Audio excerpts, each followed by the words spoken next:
Vamos lá, então? Então, no primeiro capítulo, o autor vem trabalhando a questão da subversão de Lacan com a linguística, né, de Saussure. Os valores entre significante e significado, se somando aí para formar um signo linguístico, desaparecem dessa forma com que é construído em Saussure na obra lacaniana. E o que predomina, né, na obra lacaniana não é o significado nem a construção do signo linguístico, e sim a vertente do significante enquanto real. Tá? Eu acho que isso é bacana de frisar.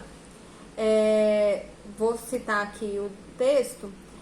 O que Lacan faz com o signo é destruir sua função representativa, isto é, a própria relação de significação. Há uma injeção de significante no significado, segundo o próprio Lacan. Ou seja, a predominância aí do significante na sua vertente de palavra, puramente palavra, sem fazer menção ao sentido. Isso é o que predomina, o assunto que predomina no primeiro capítulo. Vale lembrar, gente, que o que eu estou falando não se reduz o capítulo a isso, mas eu estou colocando aí a prevalência, né, do que se trata cada capítulo aí, tá? No segundo capítulo, então, o autor vai trazer o conceito de sintoma com TH. Isso é interessante, né, gente? Que a gente trabalha pouco isso ainda, né? Principalmente na academia, né? E a relação desse conceito de sintoma com TH com o real, com o conceito de real. Então, o Luiz Henrique estabelece, então, a diferença do sintoma tradicional com o sintoma com TH. Ele vai colocar aqui, a grosso modo, essa diferença o sintoma com TH é o resto irredutível, inanalisável, o real do sintoma. Ou seja, essa parte do real. Você vê que o tempo inteiro o Lacan está colocando como prevalência o real. Esse campo aí que a palavra não se dobra, né? Ou que o sentido não alcança. Para essa explicação é mencionado então o encontro de Lacan com a obra de James Joyce, e vai explicar o que Lacan inventou, né? O que foi que Lacan inventou nesse conceito. Então isso é interessante porque ele vai mencionar como é que foi esse encontro e o desdobramento desse encontro da obra do James Joyce nos conceitos psicanalíticos lacanianos, tá? Esse é o segundo capítulo. No capítulo 3, ele vai explicar sobre as razões do tão mencionado objeto A, né?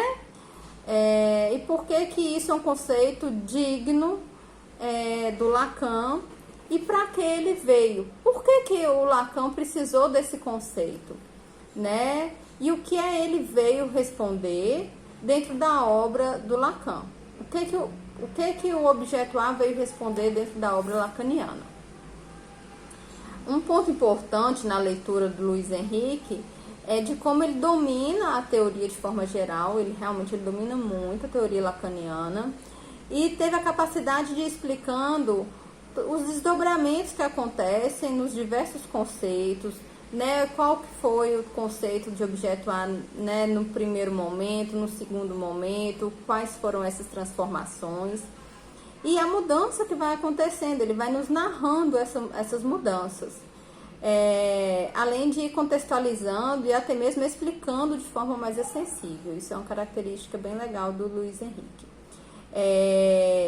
Esse ponto da explicação dele sobre o objeto A, eu achei importante ressaltar alguns pontos.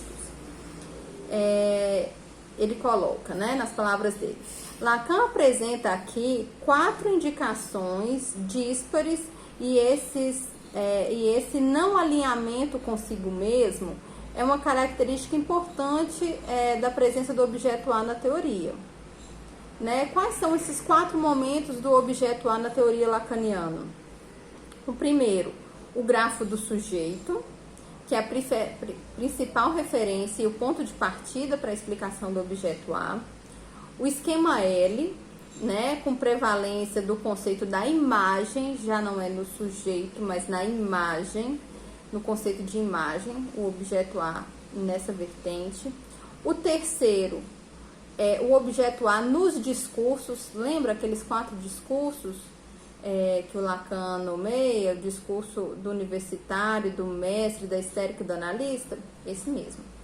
E aí ele vai mostrar a função do objeto A como mais de gozo, tá? Então, no primeiro, a questão do sujeito, no segundo, a questão do conceito de imagem, no terceiro, no mais de gozar, e, por último, as fórmulas quânticas da sexuação como uma operação lógica sobre o falo. Então, vai falar a relação aí sobre a influência, né, a questão do objeto A na tábua da sexuação e sua relação com o falo, ok? E aí, quando você acha que ele já explicou tudo, ele ainda vai, e cada um desses grafos, gente, isso é importante colocar, ele vai explicando, tá?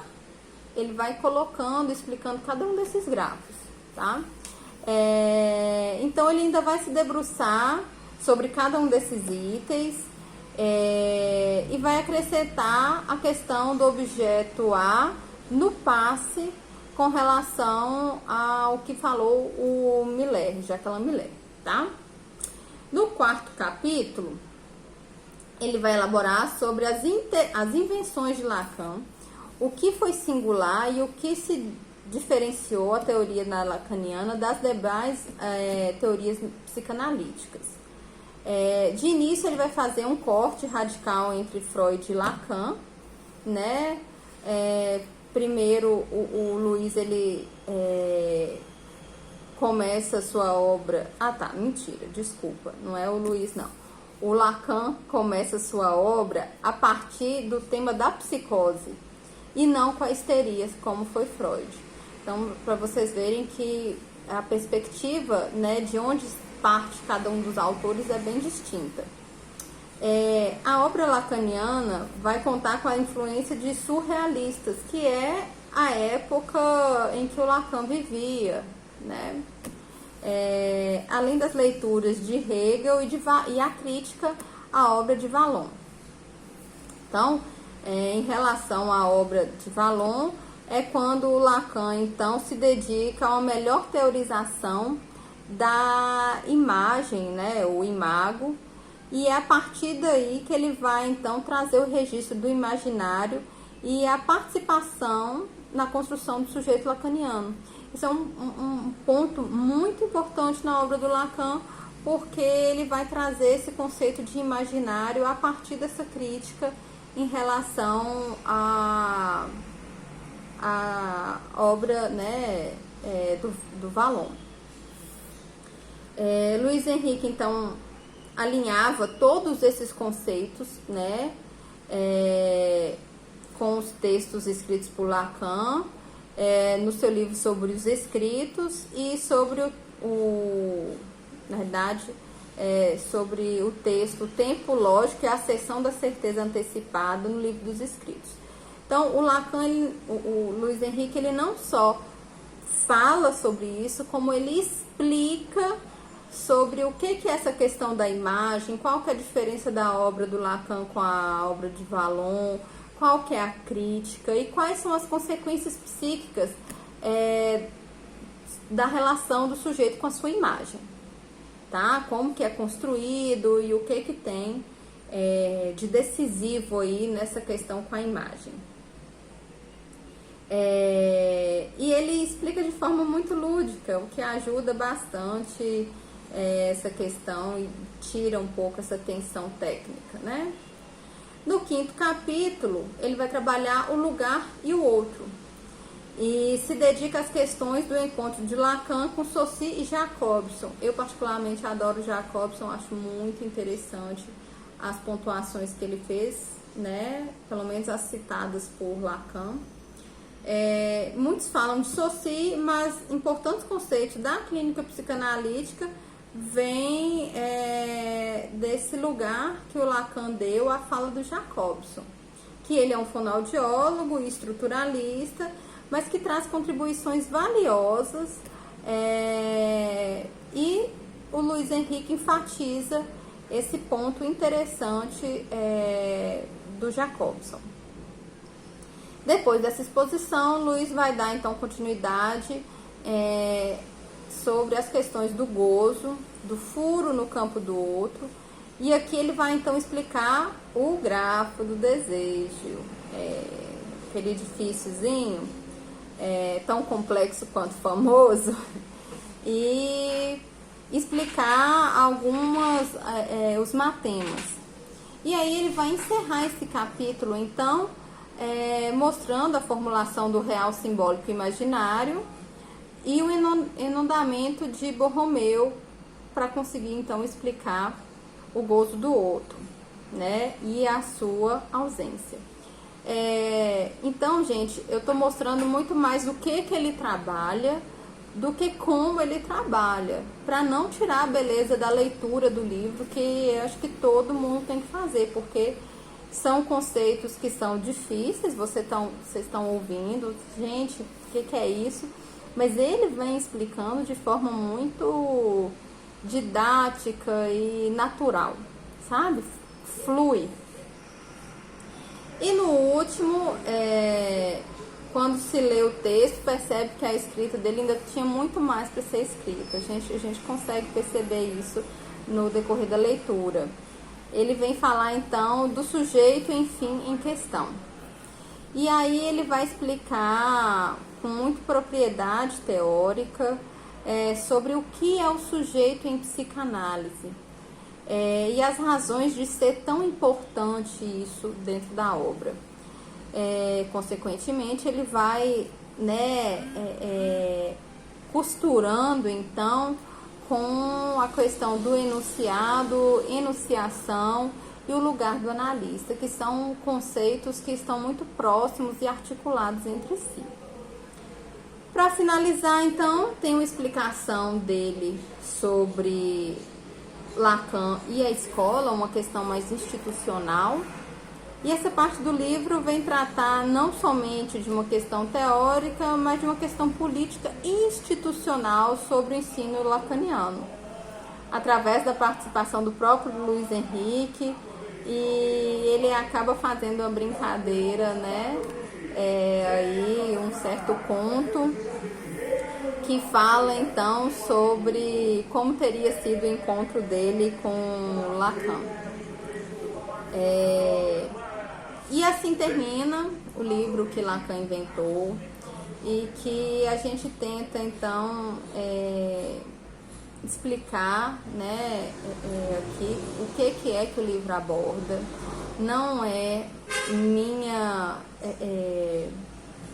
intenção transcrever ou explicar o que o livro explica, porque eu acho que a leitura ela precisa de ser feita e ela é um percurso singular de cada leitor, né? Mas é um livro muito gostoso, é um livro que explica todos esses conceitos difíceis que eu abordei aqui de uma forma bem mais lúdica, e isso ajuda, né? Assim, tanto a forma quanto contar um pouco esse bastidor da psicanálise, o que o Lacan estava fazendo, pensando nesse momento. Só quem domina a obra, né, de forma bem global, consegue, né, ter essa distância e conseguir ajudar a gente que está aí no meio, né, do olho do furacão. Tá?